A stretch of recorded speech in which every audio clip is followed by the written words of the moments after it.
6 down, 2 to go. Rajasthan Royals and Kings 11 Punjab, the final two teams that we're going to see now in IPL 2019 after what's been a pulsating opening weekend of the tournament. At least one day of that weekend was. Rajasthan against Punjab is where our focus is then. Savai Man Singh Stadium. The game kicks off in just under half an hour on ESPN Cricinfo Matchday T20. I've got the company of Brad Hodge, who has fond and familiar memories of both these two teams, and Deep Das Gupta as well, who we've slotted in after the heroics of Andre Russell yesterday. Had him calling those, and now with us in studio. Deep, good to have you.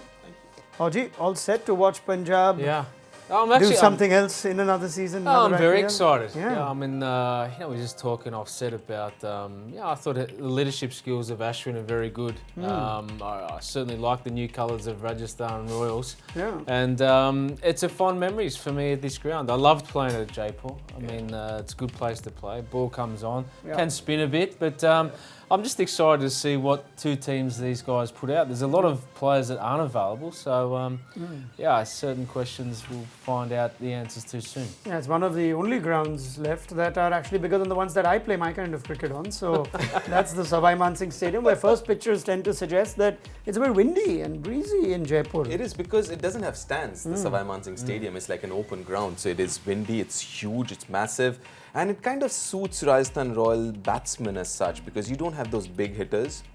You make a lot of runs by running and hitting in the gaps and all that. So it kind of helps people like Steve Smith and Ajinkya Rahane and all that. Well, let's start our conversation just there where Deep points out. Steve Smith and Ajinkya Rahane and co will actually be batting second. Rajasthan have won the toss. They're bowling first. We'll come to more on that in a bit. But this game is now being headlined as the return of Steve Smith. Everything that the former Australia captain went through after what went down at Newlands just over a year ago. And there couldn't be a better way to answer or return to top profile cricket. Yes, he's played some cricket in 2020 and in the BPL. The way David Warner started yesterday, it almost adds a little bit of pressure on Smith right away to have that sort of instant impact, because there are plenty of spots that were supposed to be up for grabs, but in the last 1 month, they're all filling up very quickly in Australian cricket, Brad Hodge. Yeah, they are. I mean, look, he's got his work cut out from him. He'll need to bring his A game to the IPL, because the Australian batting unit is starting to be on fire. So, look, I hope Steve Smith does well. You know, I mean,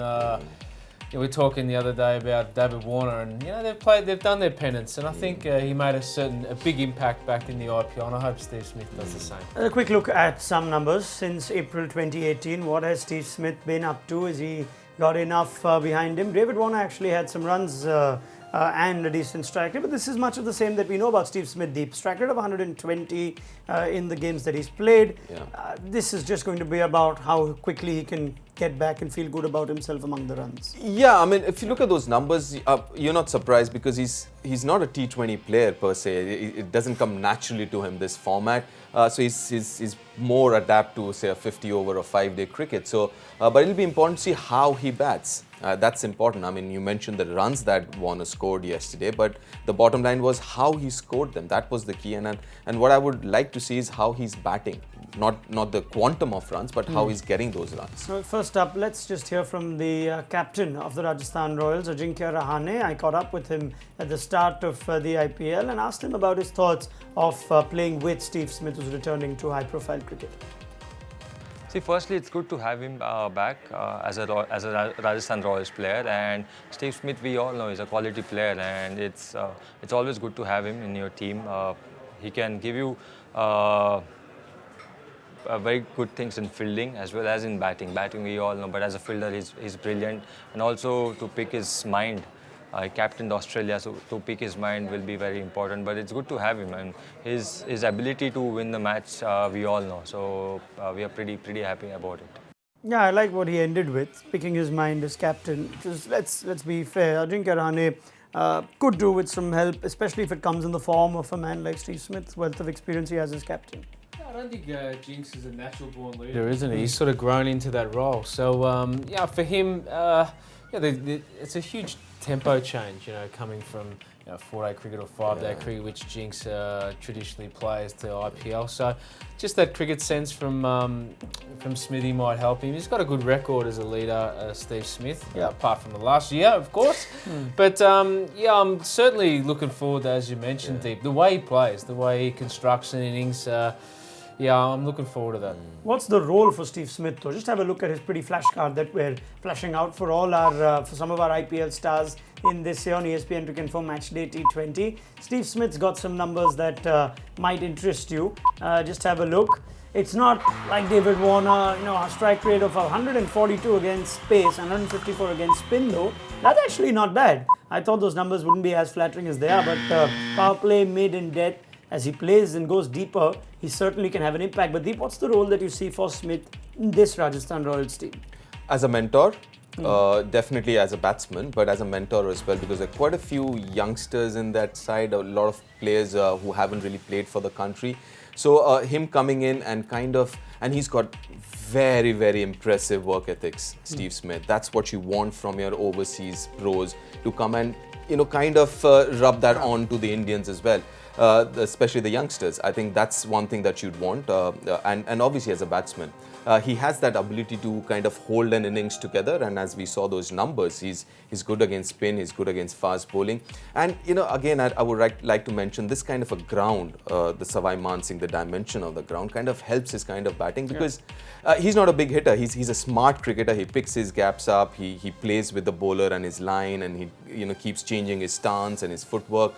So it's going to be very, very interesting how he gets back into this whole game. When you said mentor, I got a little worried because I think sometimes in the IPL mentors have the least amount of work in a team. But anyway, I know what you meant. You meant he has to genuinely mentor some of these batters and get the runs himself. Confirmed news after the toss that Smith is indeed returning today. We're trying to put those 11s together, but we have the 4 overseas players from each team. We've got Steve Smith returning alongside Jofra Archer, Ben Stokes, and of course Josh Butler. We expected that. I'm quite intrigued by Punjab's 4 overseas players. Chris Gayle, which we expected. Mujibur Rahman, again expected. Sam Curran gets an IPL debut. And Nicholas Pooran has also been given a game. Right, let's get straight into that. Nicholas Pooran and Sam Curran getting a game for Punjab. Haji? Well, they're down to the bare minimum, actually. I think AJ Tyre's not there. There's a few others. David Miller's still on international duty. They actually haven't got a full quota of players. So these 4 get a chance. I'm excited for Nicholas Pooran, actually. He's a bit of an excitement machine. Has a crack at the spinners. So, that's what's needed over here in Indian conditions. Sam Curran, not sure how he'll adapt to T20 cricket. He's a sort of done well in the longer format, but hasn't had a lot of exposure. How he'll go over in India in front of a big crowd and roaring fans is yet to be seen. A serious impact against India in the tests, but does Sam Curran strike you as a player who could adapt to this format? I think so, and especially on this surface where the ball comes onto the bat, it's not going to turn that much.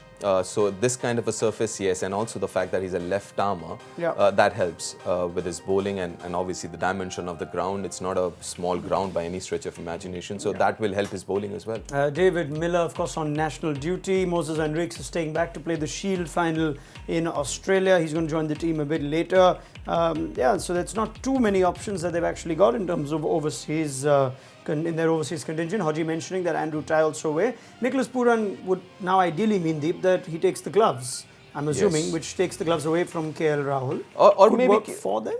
Yeah, but KL can keep as well. I would like to see KL keep, because that just opens up a few more options when you look at the World Cup side, right? Just in case. I thought of that actually, that if KL's wanting to make a claim as a backup keeper or... and the way things are going, I think he will do that. He will take that option up, because he did all right as a wicket keeper last year. And people still talk about him as a batsman who, if required, can keep. So I'm sure he's going to think about it. If given an opportunity, I'm sure he'll take it up.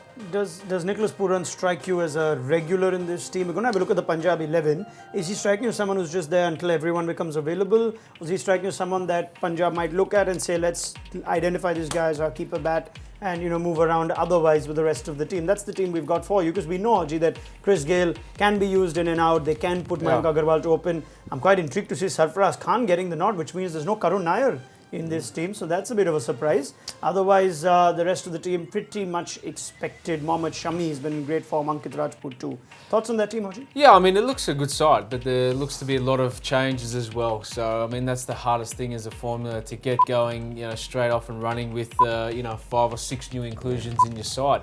Got the regulars at the top, but Yeah, I mean, Nicholas Pooran, they paid a lot of money for him. He's a pretty good player. And look, I think KL Rahul actually was quite brilliant behind the stumps last year. He was a lot better than I thought he'd be. Yeah. And he didn't make any mistakes. He was And good. especially with Mujib bowling. Yeah, I mean, that was one thing we were really concerned about. But he actually was quite brilliant. So, I think there's certainly a role for him. Okay, I'm quite intrigued to see whether he does get the gloves ahead of Nicholas Pooran. Let's look at the Rajasthan Royals 11 and also then take us to our next matchday match point of who could possibly open for them.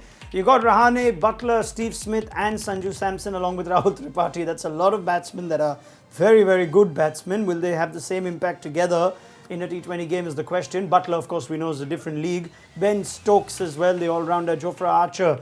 He's got some serious pace about him if he can get going. K. Gautam's won them a few games last year. Shreyas Gopal, the leg spinning option, can bat too from Karnataka. And Jaydev Unadkat, Dhaval Kulkarni are the Indian seam options. Deep, looks a good side to you? Oh, definitely yes. Definitely yes. A lot of match winners and it's important and imperative for Rajasthan to win their first 8-10 games when all these guys are available. Jofra Archer will leave.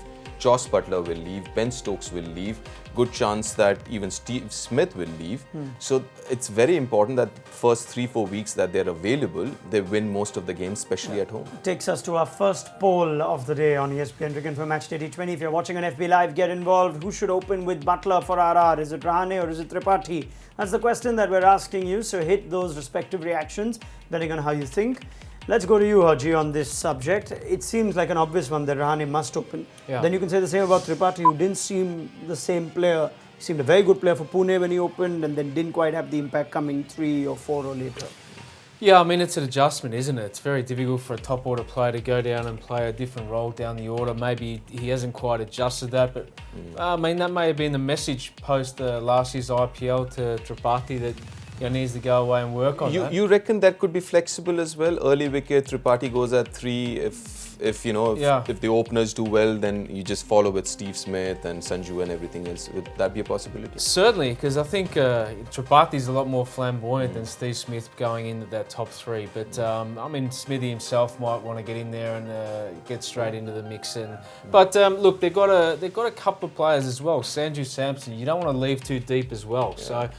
Again, they've got a couple of players that could easily bat 1, 2 and 3, especially all those Indian players and fitting those in. That's why I thought if Ashton Turner was here, they may have just played him a little bit deeper to allow those guys to get up the top. I like what you said. Sometimes you can go flexible, lose an early wicket, send a Tripathi, otherwise move around. But in the Rajasthan team, you see batsmen that would be okay to flexibility. Certain players work and wouldn't mind going up and down depending on situation. Certain players, it might be harder for them. Is that just a necessity or a must now, or a given in the modern T20 game that everyone's got to be flexible? It is, and you do have to be flexible. But the thing is, does your skill sets allow you to achieve success in doing so? I mean, there's not many opening batters would like to come in and face Malinga or Bumrah at the death, facing 3 or 4 changes of pace, a bumper and a Yorker. It's a different skill set. So, and that's why the likes of Russell and that are so important. Batting deep, and there are specialist roles for those guys 5, 6 and 7. I think that also Steve Smith could adapt a little bit later. Sure. Ben Stokes, of course, as well would want to get up there early. He was more successful last year early, and most batters want to play in the top 4. The ball comes on. In the middle, you're facing the best spinners in the competition, which is tough, but all in all, they've got a few tricks up their sleeve, Rajasthan. We've seen Gopal go up the top there, or Gotham as well, and smack a few. So they got some talent. Okay, let's have a look at the opening options that they did employ in IPL 2018. And until Joss Butler finally made his way up there, they were really struggling to find out who it was that would give them an ideal start. You had Butler who came in and just changed the game, turned tables on his own. Ajinkya Rahane had a strike rate of 125 in 9 innings, was the biggest talking point, especially if he stayed on beyond the power play. Rahul Tripathi, you look at that and you think it's not so bad. 5 innings, an average of 35, strike rate of 140. Somehow there seems to be a question around Ajinkya Rahane, the T20 player, still deep even after all these years. There's no two ways about it. There is, but if you have him, that's your best. That is his best position, 1 or 2. I mean, you can't have him at 3, 4 in the middle overs. So that's his best position, and I won't be surprised to see him play differently this year. Be a little more aggressive with his batting. I will not be surprised because I think that's what the Rajasthan Royal needs. And he has that skill set, like Haji says. Does he have a skill set? I think he's got shots, but somehow I'm not sure if it comes together for him in 2020. Do you think he has the skill set? He has it. He has it. I have no doubt that he has it. But again, he's got to back himself. Someone like Ajinkya, it's very important that he needs to back himself, play the orthodox cricket shots. My only issue with him is when he tries to play those airy-fairy T20 shots. That's not him. He is more orthodox, and he just got to stick to it. And I hope he does it. Yeah, it's just whether he's trained for it as well. I mean, whether he's had a chance to get his mindset. He's such an orthodox player and a gifted, talented stroke maker that you need to practice some slogs. There's no doubt. And he's not the type to do it. I'm going to ask you a slightly controversial question in a minute. Just have a look at the flashcard first for Ajinkya Rahane, and some numbers that are relevant to Rahane will pop up as we look at his flashcard. We're making these for a number of our IPL superstars from this year. So we'll come to those numbers in just a second. He's considered this whole thing of an anchor in 2020 cricket. Do you need one? No, there's no such thing as an anchor. You can only bat deep. You can only bat deep through success or luck or whatever. There's no such thing as a role of playing an anchor role because it's actually a negative mindset. It means you're just going to coast along, you chew balls up. You have to go out there and have an impact. If you're going into the game plan of getting through the first 6 and you play the next 5 overs out and then take it up to another level again, sure, you can do that. But that's got to do with team dynamics, the situation of the game, whether you've lost wickets, whether you can. You can't go with the mindset of getting through because you chew up balls. And is that something you think is imperative that certain players, if they believe that, let's say Ajinkya Rahane believes that his job is to make sure that he sort of holds the innings together, is it imperative for someone in that coaching staff to go up to him and say, no, that's not how it is? I'd rather see him get a quick fire 30 and jump back in the sheds. 30 or 15 balls is a lot more important than 50 or 40 balls. That's the way I see it. I still think that the sheet anchor, but the definition is different. The sheet anchor still has to go at 120-25. He can't go at 110. He still has to go. So for someone like Ajinkya, first 6 overs, this is how he bats. Let's say 130 odd strike rate. Middle overs, maybe he can come down to 120 again in the death. But again, the kind of setup or the team that Rajasthan has, there are too many very similar kinds of player. I mean, you got Tripathi, Smith, Ajinkya, very similar. So you can afford one of those kinds in a setup like that, but not more than that. Okay, now they've got Sanju Samson too. We're going to look at Ajinkya Rahane's flashcard. At some point, we'll bring that up for you. We're looking for it. We're just making sure his numbers are as good as we you said. reckon, you just said it's only for superstars. You reckon he's not? Yeah, well, it's stuck. It's got stuck under the anchor, the Ajinkya Rahane flashcard. But Sanju Samson is another player that we've seen of such promise and gift and whatnot. It's actually been a number of years that we've seen promise, but Sanju Samson continues to be a key cog for Rajasthan in the IPL. And of course, the original Captain Royal himself is full of praise for him. More than most of us. Okay, you mentioned right at the start of the interview that you think that Rajasthan Royals could really break that duck and, actually that whole gap that they've had of winning the IPL and win it this season. 3 reasons you think that Rajasthan can break that 10-year long itch that they've had. Well, the first one is the first year we won it. This year's the first year we're all wearing pink. Yes. So there's great synergy with that there, and it makes sense. So that's one reason. 2 is I think the Rajasthan Royals have always been the underdogs because the owners haven't really spent the big money on the big players, whether it be Indian, internationals, whoever. Yeah. But this year they've got the checkbook out and they've paid some big money for a terrific squad they've put together. I think a lot of people now are saying Rajasthan Royals are favourites. So there's a bit of a difference between always being the underdog, but this year I think a lot of people think the Royals can win it.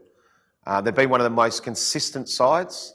They've only played in the playoffs a few times and only won it once. But if you look at games played and to win-loss ratio, Rajasthan Royals are one of the top few. So they're a very consistent side. But this year I think they've just got too many match winners in there that are all going to win. Archer, Butler, Stokes, Turner, Smith. I mean, the list goes on. Samson. I mean, come on. To me, Sanju Samson will be the MVP of the IPL. He'll be player of the tournament. Why do you say that? I just think he's class. He'll be batting at number 3. I think he's a terrific player against pace and spin. He's got tremendous skill. He's been working hard. He's just starting to find his form. He's very determined. And I think this is his year. I think by the end of 2019, Sanju Samson will be playing for India in all forms of the game too. Shane Warne in conversation with Nikhil Naz in an exclusive for ESPN Cricinfo. I don't know where to start. There's so much that Shane Warne's given us. Let's go backwards. Let's talk about Sanju Samson. Let's go off with you, Deep, first. I've seen the talent and promise of Sanju Samson, as so have all of us, for so many years. Warne with big words that he could possibly be playing in India in all formats. What happens to Sanju Samson in between IPLs? I think that's something that you would be in a good position to answer. It's surprising because he hasn't played for Kerala that often. Yes. He's had issues with his association. So yeah, I mean, I don't know, to be honest. It's like you said, it's from one IPL to the other. And talking about that potential, I see Sanju Samson, the way he bats, exactly the same what he used to do 6 years ago. Yeah. Now with video analysis and all the coaches and the support staff coming in, you've got to keep moving, you've got to change. Even now you see his front foot going across, any in-swinger will hit his pad. Yeah. It's the same issue. So over 6-7 years, first year that I saw him was brilliant. But he hasn't moved on. He still has the same issues that I saw 6 years ago. So that just tells me, he has that potential. He had that. He's not a youngster anymore. He's 27 now. Yeah. So it's about time that that potential needs to be converted into performances as well, apart from IPL though. Warne has him batting at number 3. Thoughts on that? Yeah, look, it probably may happen. I mean, if he was mentor last year, he should have some inside knowledge about that. So I think it's probably his best position to bat.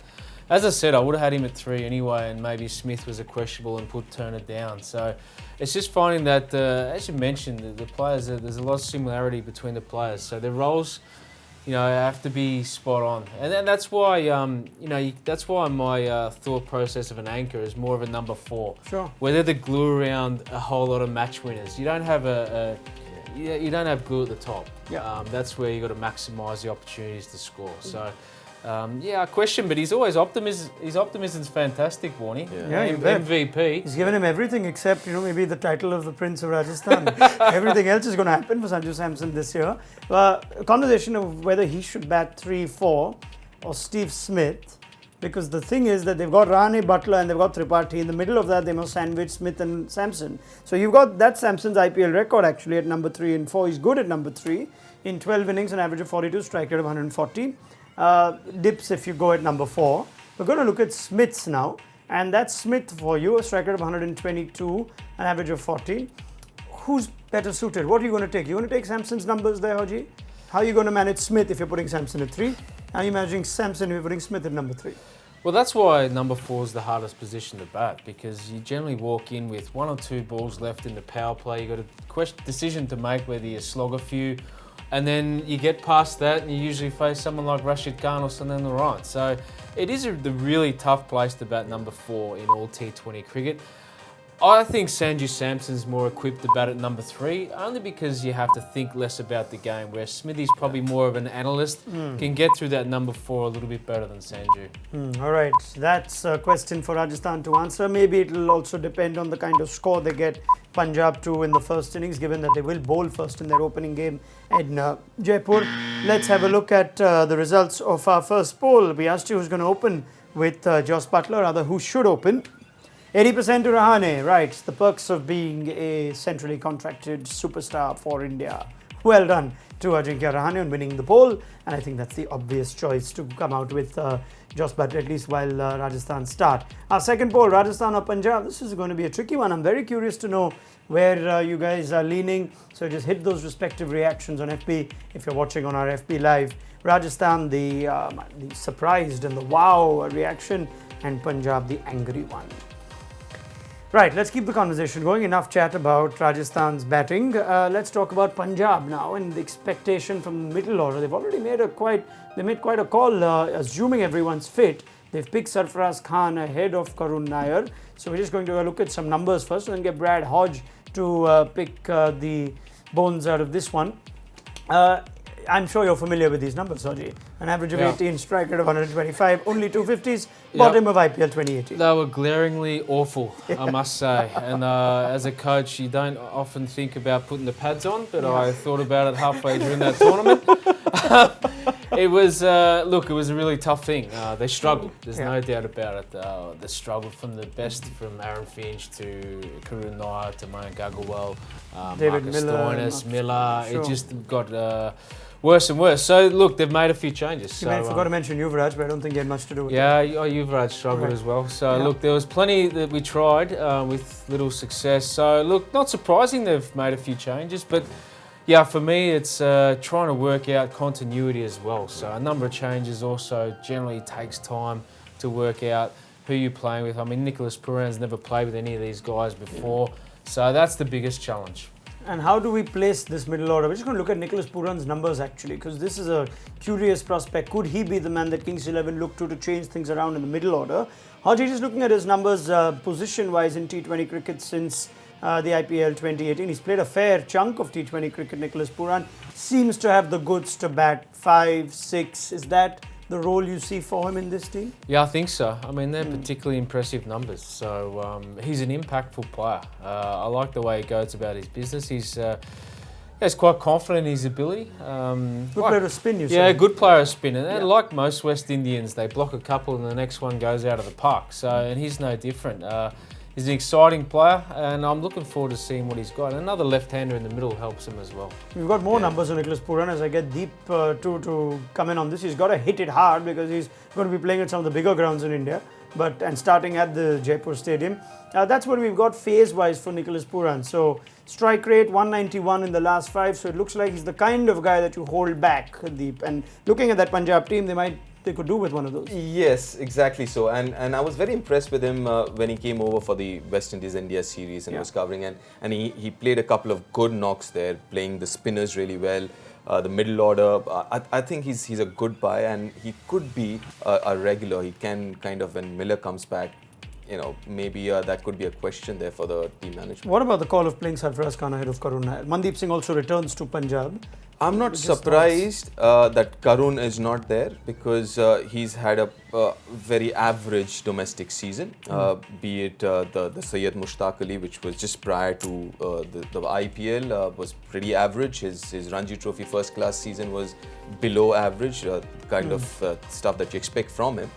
So yeah, I mean, he didn't look in form or any kind of flow the last time I saw him. It's a bit of a statement, you think, from captain coach to start by saying, no, we're not going to pick you, Karun Nair, in spite of, you think, the reputation he would have amongst, say, a Sarfaraz Khan in comparison.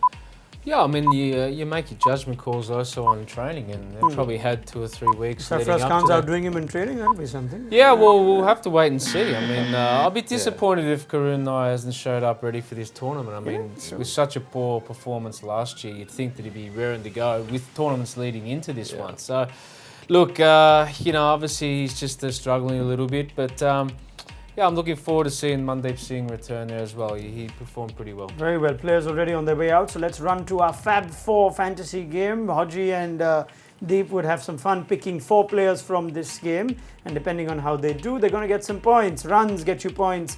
30s, 50s and 100 could get you bonus points. 3 and 5 wicket hauls will get you bonus points too, along with each wicket that carries 20 points. Bowler with the best economy for the day gets 20 additional bonus points. Fielding also gets you points. Don't forget those. That these days the fielding is getting more points than the batting. Expert with the most points at the end of the day is the winner.